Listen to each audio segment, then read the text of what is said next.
जय श्री श्याम एवरीवन। आज हम करेंगे फ्रेज। मैंने यहाँ पर क्या लिखा है, स्ट्रक्चर ऑफ अ सेंटेंसेस, यानी कि जो सेंटेंसेस का स्ट्रक्चर होता है उसके अंदर फ्रेज का क्या रोल होता है और फ्रेज क्या होता है हम ये सीखेंगे। ठीक है, सबसे पहले मैंने यहाँ पर एक डेफिनेशन लिखी है जो सब लिखते हैं, है ना। उसी तरीके से हर एक वर्ड को मैं बताऊंगी यहाँ पर कि हर एक वर्ड का मतलब क्या है जो मैंने इसमें लिखा है। अ फ्रेज, ठीक है जी, सबको पता है हम फ्रेज के बारे में पढ़ रहे हैं। Is a group of words. अच्छा, ये ग्रुप ऑफ क्या होता है, वर्ड्स का ग्रुप होता है। और ये जो वर्ड्स होते हैं वो कौन से होते हैं, विच मेक्स सम सेंस, जिसकी कुछ सेंस तो बनती है बट नॉट कंप्लीट सेंस। नहीं आया समझ क्या मतलब है इसका, बिल्कुल आएगा, आगे बढ़ते हैं। It does not have a finite verb. कभी भी डेफिनेशन पता है कब समझ आती है, देते स्टार्टिंग में हमेशा डेफिनेशन को। जब टॉपिक समझ आ जाता है ना आपको, तब वो डेफिनेशन समझ आ जाती है। अगर शुरू में ही तो डेफिनेशन होती है ना, सिर्फ पढ़ने के लिए होती है। आप देखना अभी आपको ये डेफिनेशन बिल्कुल समझ नहीं आएगी, लेकिन जब आपको ये टॉपिक समझ आ जाएगा ना तो आपको ये डेफिनेशन याद हो जाएगी। तो इसीलिए एक बार इसको सिर्फ रीड करते हैं, इसको समझते हैं, फिर डेफिनेशन पर आते हैं। ठीक है, तो इसमें क्या लिखा है, it does not have a finite verb but it may have an infinite verb. अब ये फाइनाइट वर्ब क्या होती हैं, अब पहले आपने टॉपिक नहीं पढ़ा होगा तो ये समझोगे, अभी समझ नहीं आएगा। देखो फाइनाइट वर्ब कौन सी होती है, मैंने यहाँ पर एक्सप्लेन किया है। फाइनाइट वर्ब की पहचान होती है, ये टेंस बताया जाता है। फाइनाइट वर्ब की हेल्प से आपको टेंस का पता चलता है। सब्जेक्ट के अनुसार बदलती है, अकॉर्डिंग टू सब्जेक्ट वो चेंज होती है। वाक्य अपने आप में पूरा अर्थ देता है। अब देखो ये सारी की सारी फाइनाइट वर्ब की क्या है, डेफिनेशन है, लेकिन ये समझ नहीं आई है। अब जब हम इस पे बेस्ड एग्जांपल्स करेंगे तो हमें समझ आएगा। जैसे कि मैंने यहाँ पे लिखा है, ही प्लेज क्रिकेट। अब ये बताओ, ये जो प्लेज है वर्ब के साथ ऐसी है, यस लगा हुआ है, कौन सा टेंस है ये, सिंपल प्रेजेंट टेंस है। प्लेज जो है फाइनाइट वर्ब है यहाँ पर, बिकॉज ये अकॉर्डिंग टू सब्जेक्ट भी चेंज हुई है। अगर यहाँ पे दे होता तो ये प्ले हो जाता, और ये शी है, ही है, तो यहाँ पे क्या हो गया, प्लेज हो गया। ठीक है, तो अकॉर्डिंग टू ये सब्जेक्ट चेंज हुई है, और इसने हमें ये भी बताया है कि ये कौन सा टेंस है। तो वो वाली जो वर्ब्स होती हैं वो फाइनाइट वर्ब्स होती हैं। अब आगे क्या है, ही इज हैप्पी। अब यहाँ पे क्या पता चल रहा है, इज एक फाइनाइट वर्ब है, बिकॉज वर्ब बी जो होती है ना, बी की जो होती है ना, इज एम आर, फिर बी वॉज बीन, है ना। तो हमारे पास में जो बी है उसकी फॉर्म है ये, सब्जेक्ट के हिसाब से बदलती है। अगर यहाँ पे ही है तो क्या लग गया, इज। आई होता तो क्या लग जाता, एम। दे होता तो क्या लग जाता, आर। तो अकॉर्डिंग टू सब्जेक्ट ये चेंज हुई है, तो वो हमारे पास में फाइनाइट वर्ब होती है। समझ आया। अब देखो इसको करने के बाद हम इसको, ये चीज़ें क्लियर हो गई हैं। टेंस बताया, यहाँ पे हमें टेंस पता चला, यहाँ भी पता चला है भाई। उसके बाद में सब्जेक्ट के अकॉर्डिंग चेंज हुई है, ही शी, इसके अकॉर्डिंग ये चेंज हुआ। वाक्य अपने आप में पूरा अर्थ देता है, ये कंप्लीट सेंस दे रहा है, तो ये पूरा का पूरा एक सेंटेंस है। शी प्लेज क्रिकेट, वो क्रिकेट खेलती है। ठीक है, वो खुश है या वह खुश है।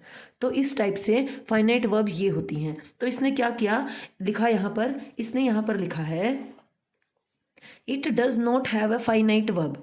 अब इसके अंदर फाइनाइट वर्ब कैसे नहीं होती है, वो आप जब एग्जाम्पल करोगे तो ऐसे ही समझ आएगा, जैसे इससे ये समझ आया है।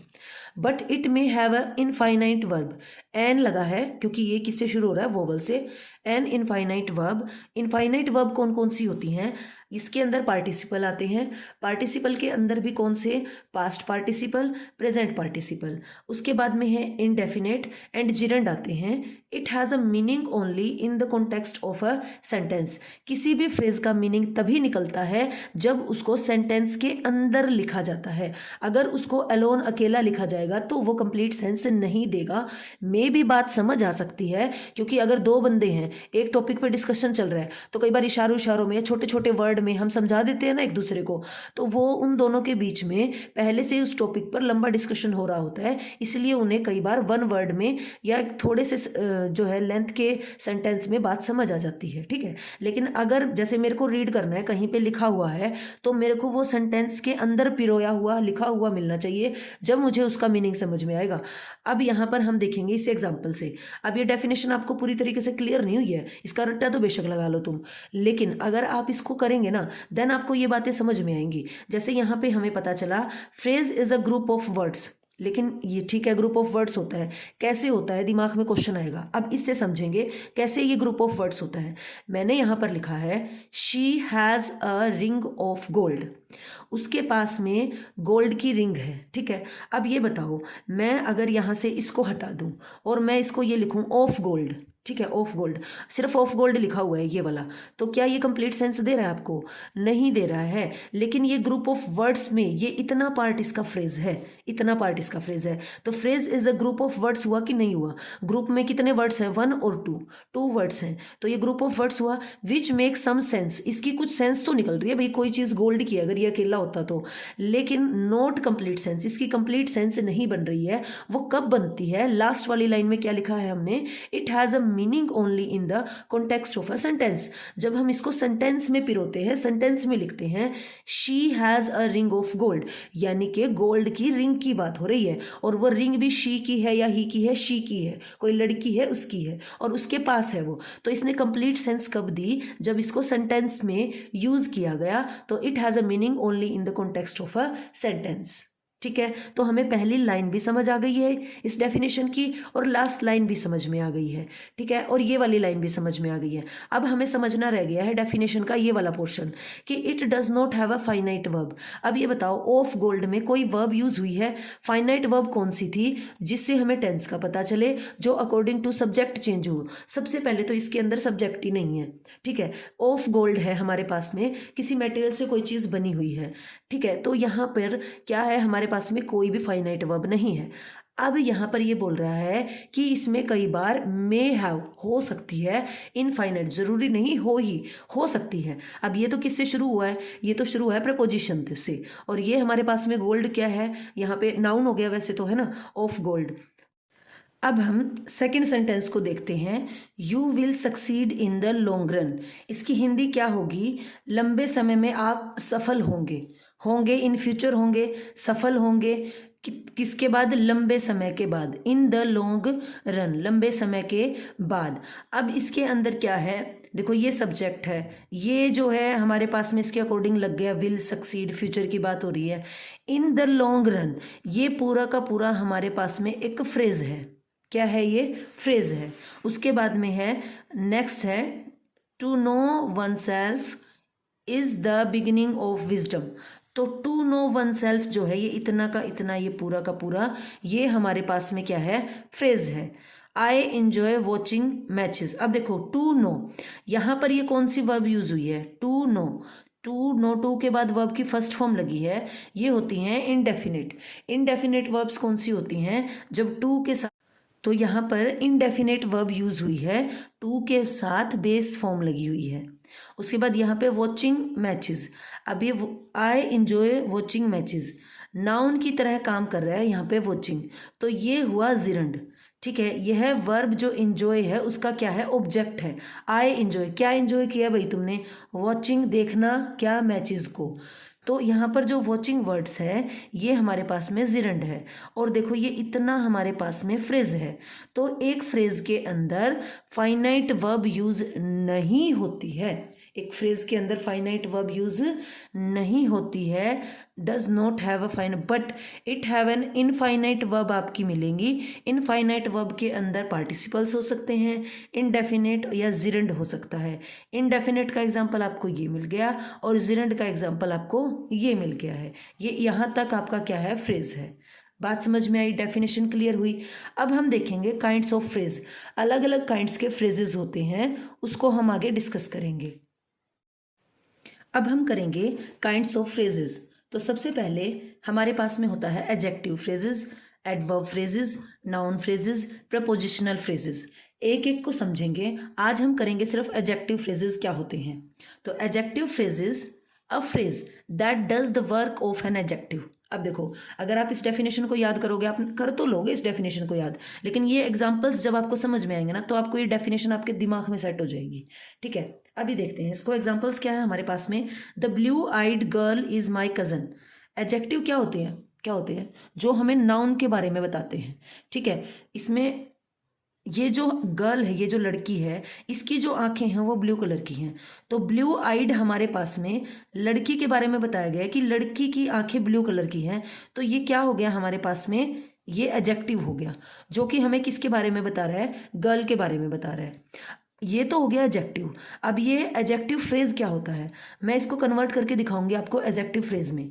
द गर्ल, लड़की, विद ब्लू आईज, देखो ये इतना जो मैंने वर्ड इसमें लगाया है, with blue eyes is my cousin, ये हमारे पास में फ्रेज है। और कौन सा फ्रेज है, एडजेक्टिव फ्रेज है। कैसे पता चला ये एडजेक्टिव फ्रेज है, अब देखो द गर्ल के बारे में बता रहा है, गर्ल के बारे में एडिशनल इंफॉर्मेशन दे रहा है कि उसकी जो आंखें हैं वो कैसी हैं, कैसी थी या हैं ब्लू कलर की। तो ये देखो यहाँ पर हमारे पास में एक वर्ड में भी एडजेक्टिव लग जाता, यहाँ पर ये एडजेक्टिव लगा हुआ है और यहाँ पे ये हमारे पास में फ्रेज लगा हुआ है। She wears a silken dress, अब दिमाग में क्वेश्चन आ रहा होगा तो ये एक वर्ड में ही हो सकता था, तो ये इतने सारे वर्ड लगाने की क्या जरूरत थी। सारे के सारे राज आपको इसके पीछे के मैं बताऊंगी। अब चलिए एक बार इसको कंप्लीट करते हैं हम कि एग्जाम्पल क्या क्या है। She wears a silken dress, उसने कैसी ड्रेस पहन रखी थी। देखो ड्रेस हो गया नाउन, ठीक है। नाउन क्या होता है, name of person, place, thing, animal, यही बोला जाता है ना। तो ड्रेस नेम है किसी चीज़ का, सिल्कन की, सिल्क की ड्रेस है। अब देखो यहाँ पर हम इसको ही कैसे लिख सकते हैं, ये जो हमारे पास में नाउन है ये जंप करके कहाँ आ जाएगा, आगे। शी वियर्स अ ड्रेस, एक ड्रेस पहनी है, मेड ऑफ सिल्क। देखो सेंटेंस का स्ट्रक्चर चेंज हुआ है, फ्रेज पीछे चला गया है, जो कि जब क्या बना है, वो एडजेक्टिव फ्रेज बना है। और जब वो एडजेक्टिव था तो किससे पहले लगा हुआ था, नाउन से पहले लगा हुआ था। और एक चीज़ और आपने नोटिस करनी है, यहाँ पर देखो इसके आगे कोई भी आर्टिकल नहीं लगा था, लेकिन जब हम इसको ऐसे लिख रहे हैं शी वियर्स अ ड्रेस, तो देखो हमेशा नाउन के आगे एक आर्टिकल आया हुआ है ना। क्या लगा हुआ है यहाँ पर, आर्टिकल। द गर्ल, यहाँ पे देखो आर्टिकल लगा हुआ है। तो नाउन की पहचान होती है, उससे पहले आर्टिकल होता है। लेकिन ये बताओ जब आप इसको ऐसे लिखोगे तो आप कंफ्यूज हो जाओगे कि यहाँ पे जो आर्टिकल नहीं है तो क्या ये नाउन नहीं है, ये नाउन है। इसके आगे जब हो एडजेक्टिव हो तो वो हमारे पास में उससे भी आगे लग जाता है जो हमारा आर्टिकल होता है, ठीक है। ये बस बीच में कंसेप्ट आ गया था तो आपको। अब नेक्स्ट सेंटेंस है हमारे पास में, द एसेटिक, जो एसेटिक है, लिव्ड इन अ वुडन हट। एसेटिक का मतलब होता है सन्यासी।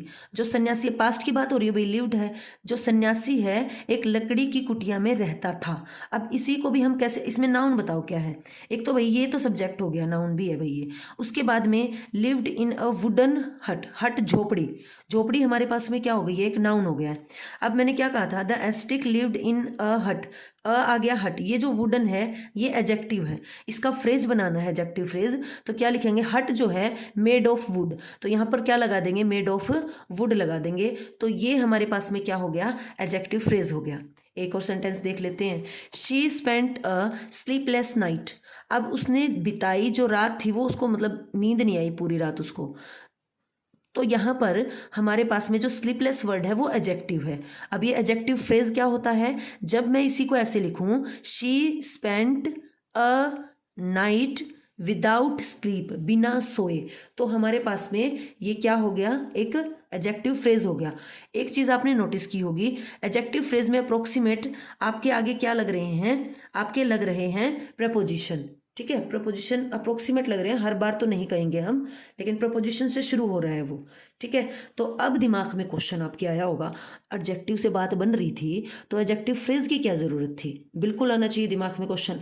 अब ये बताओ, अगर आपको जैसे कि एक औरत को चूड़ी पहनने के लिए श्रृंगार की ज़रूरत होती है, उसको रिंग्स, उसको नेल पेंट, इनकी क्या ही ज़रूरत थी, वो इसमें ही काम चला लेती। क्योंकि सेंटेंस को फ्रेम करने के लिए, उसको और सुंदर तरीके से बोलने के लिए, उसको और अच्छे तरीके से डिस्क्राइब करने के लिए हम क्या करते हैं, एडजेक्टिव फ्रेज का यूज़ करते हैं, अपनी बात को इंप्रेसिव वे से कहने के लिए, डिस्क्राइबिंग मैनर से कहने के लिए। जब एक वर्ड काफ़ी हो तो आप एडजेक्टिव लगा सकते हैं, लेकिन जब आप डिटेल में बोलना चाहते हैं, डिस्क्रिप्शन देना चाहते हैं, तो आप वहाँ पर एडजेक्टिव फ्रेज का यूज़ करेंगे। आई होप सो आपको समझ आया होगा कि क्यों हमने एडजेक्टिव फ्रेज लगाया है और क्यों हमने एडजेक्टिव लगाया है। अब हम आगे कुछ एग्जांपल्स देखेंगे जिसमें हम चेंज कर रहे हैं एडजेक्टिव को एडजेक्टिव फ्रेज के अंदर, ठीक है। चलें आगे। यहाँ पर अब हम सीखेंगे कैसे एक एडजेक्टिव को एडजेक्टिव फ्रेज के अंदर चेंज किया जाता है, क्योंकि अभी अभी हमने देखा कि एडजेक्टिव फ्रेज सेंटेंस को और क्लियरिटी के साथ डिस्क्राइब करता है और अच्छे से रिप्रेजेंट करता है हमारी बात को। ठीक है, तो replace the adjective with adjective phrase. मैं आपको यहाँ पर एडजेक्टिव भी दिखाऊंगी और एडजेक्टिव फ्रेज भी दिखाऊंगी। द प्रिंसेस वोर अ डायमंड नेकलेस। जो प्रिंसेस है उसने पहना था डायमंड का नेकलेस। ठीक है, नेकलेस वही गले में नेक में पहनने वाला नेकलेस होता है। तो द प्रिंसेस वोर, इतना एज इट इज। नेकलेस क्या है, एक नाउन है, अ नेकलेस। अब ये जो डायमंड वर्ड है ना बेटा, यहाँ पर क्या है, एडजेक्टिव है। अब इसी को हम ऐसे लिखे ना, मेड ऑफ डायमंड्स, तो वो डायमंड से बना हुआ था, तो ये हमारे पास में क्या हो जाएगा, ये हमारे पास में एडजेक्टिव फ्रेज हो जाएगा और ये एडजेक्टिव हो जाएगा। My friend gave me A valuable suggestion. मेरी फ्रेंड ने मुझे, अब यहाँ पे डायमंड्स लगा, ऑफ डायमंड्स लिखा हुआ है मैंने। ठीक है, my friend gave me a valuable suggestions. My friend gave me, क्या दिया है, जो ये सजेशन वर्ड है ये हमारे पास में एक नाउन है। ठीक है, उसने ये काम किया है, उसके लिए सजेशन दिया है उसे। गेव मी अ सजेशन, अब ये सजेशन हमारे पास में क्या है, नाउन है। इसको डिस्क्राइब कौन करेगा, adjective phrase.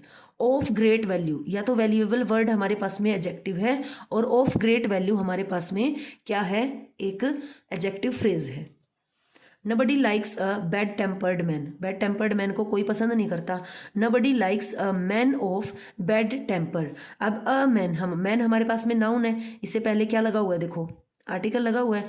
Of bad temper, ये पूरा का पूरा क्या है हमारे पास में, एडजेक्टिव फ्रेज है। एडजेक्टिव फ्रेज, एडजेक्टिव फ्रेज क्यों हुआ ये तो समझ आ रहा होगा ना। बैड टेम्पर्ड वर्ड एडजेक्टिव है, इसी को हम और एक्सप्लेन करके ऑफ बैड टेम्पर, तो देखो इससे ना बहुत अच्छे वाली क्लियरिटी आ रही है कि एक सेंटेंस में हमारे पास में क्या क्या चीज़ें होती हैं। सब्जेक्ट होता है, वर्ब होता है, ऑब्जेक्ट होता है ना, तो ये सारी चीज़ें भी हमें क्लियर हो रही हैं साथ साथ। Black clouds covered the sky. अब इसी को हम कैसे लिख सकते हैं, अब हमें क्या यहाँ पे क्या पता चल रहा है, ज़रूरी नहीं है कि एडजेक्टिव फ्रेज लास्ट में ही लगे, वो स्टार्टिंग में भी हो सकता है, मिड में भी हो सकता है, कहीं भी हो सकता है सेंटेंस में। अब देखो क्लाउड्स हमारे पास में, क्लाउड ब्लैक कलर के हैं, तो ये हमारे पास में स्टार्टिंग में ही एडजेक्टिव आ गया। इसको हमें लिखना है, clouds of black colour covered the sky. किसको कवर कर लिया, स्काई को कवर कर लिया, तो ये हमारे पास में एडजेक्टिव फ्रेज हुआ। आई होप सो आपको समझ आया होगा। अगर आपको समझ आया है ना तो please like share and subscribe, और नेक्स्ट वीडियो में बनाऊंगी एडजेक्टिव कौन कौन से, अभी तो एडजेक्टिव पे था, एडवर्ब फ्रेज क्या होते हैं, प्रपोजिशनल फ्रेज क्या होते हैं, नाउन फ्रेज क्या होते हैं। Thank you.